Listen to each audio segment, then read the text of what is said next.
Hi, I'm Lauren Green, and welcome to A Spirited Debate. Impeachment hearings started Monday against the Republican governor of Alabama, Robert Bentley, after alleged ethics violations. A report released last Friday accused the governor of encouraging, quote, an atmosphere of intimidation to demand that state officials cover up an inappropriate relationship between him and his senior political advisor, Rebecca Caldwell Mason. In his first public statement since the accusations were leveled, the governor said, once again, let me say to the people of the state how sorry I am, adding, there's no doubt I have let you down. All I ask is for you to continue to pray for me, and I will continue to pray for you. Now, the former Baptist deacon invoked religion throughout his speech, but insisted he did nothing illegal. So here to discuss, our bureau chief for Talk Media News and a Fox News contributor, Ellen Ratner, and radio talk show host Kevin McCullough. Thank you both for joining me. Absolutely. Thank you. Ellen, I want to start with you. Just your reaction to the whole, forgiveness and, please forgive me, and then I did nothing wrong.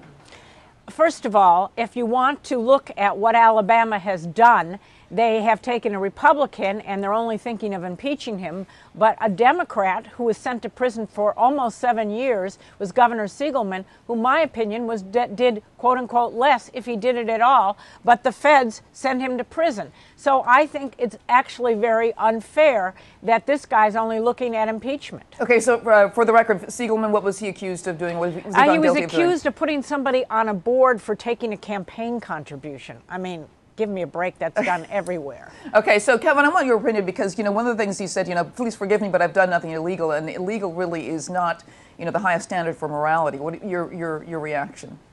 I get really concerned when people start parsing legal and moral and right versus better. That kind of stuff always makes me nervous. And I am very consistent, and Elle and I have been arguing about this since the days of impeachment.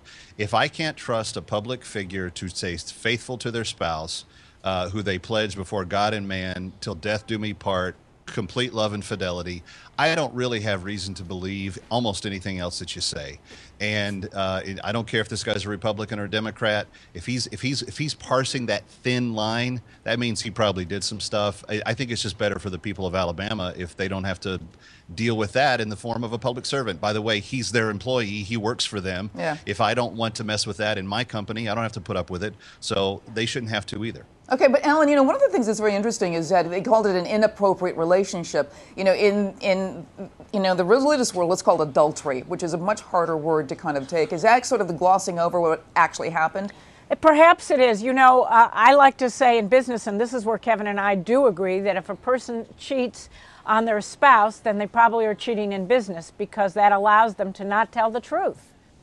But is for asking forgiveness enough, Ellen? I mean, is there more that should be handled here? Well, I think he shouldn't be governor of the state, but that's just my opinion. First of all, he's a Republican who supposedly has his own values, and Republican governors of Alabama have a choice of putting somebody to death or not. I mean, there's a lot of issues around this, and he needs to be honest with the people of Alabama, who, as Kevin says, hire him. Okay, so Kevin, should he be stepping down because of this infraction, adultery? I think it's the honorable thing to do, and partly because he is still playing parse the words. Like it's one thing if you have something unveiled and you come forward and you say, this is everything that I did, and these are all the ways that I hurt people, and this is now knowing all of the facts, if you would like me to still serve, I would be willing to, but if you wish me to go away, that's what I will do. That's not what he's doing.